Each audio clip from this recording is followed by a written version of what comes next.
First time kong magluto nito at napakasarap nga nito. Kaya try nyo din at siguradong mapapa-unrice kayo. Mag-prepare tayo ng maraming bawang. Pagtakot daw sa bawang, aswang. At eto nga ang aking iluluto. Mag-aadobo ako ngayon. Ayan, mag-adobo tayo. 1 kilo pork. Ayan. Umpisahan na nating magluto.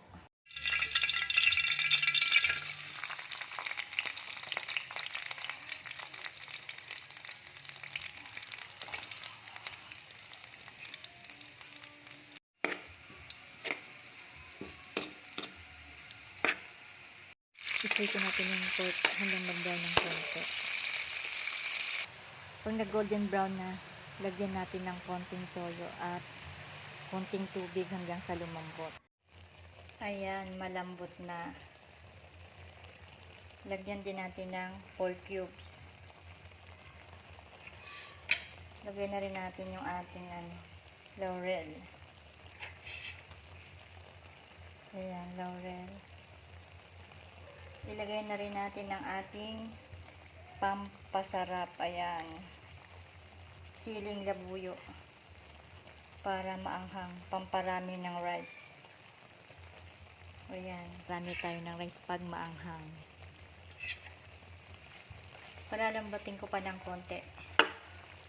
Hanggang sa maigayan.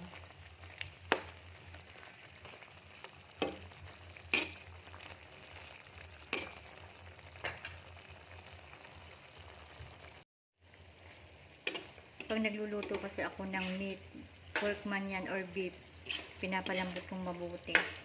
Mahirap kasi pag matigas yung meat, lalo na sa mga seniors, dapat malambot na malambot yung ating mga niluluto. Kasi mahirap nang matunawan ang mga seniors. Tikman na natin ang ating adobo.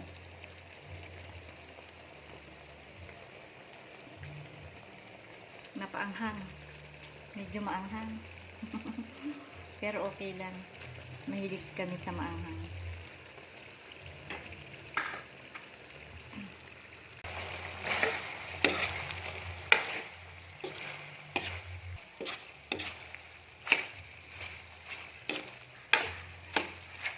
Nilagyan ko na rin ito ng paminta at suka.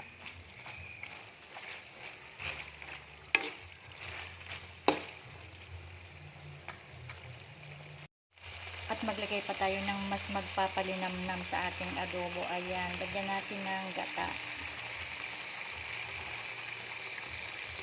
1/2 cup lang naman. 1/2 cup lang na gata ang aking nilagay. Ayan.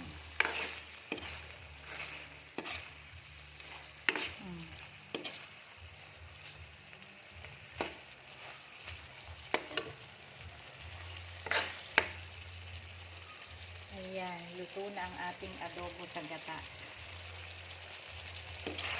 First time kong magluto nitong adobo sa gata at mas malinamnam kapag naglagay tayo ng gata sa ating mga adobo.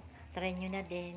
Maraming salamat po sa laging nanonood ng aking videos. God bless po. Kain na po tayo at siguradong mapaparami ang ating rice.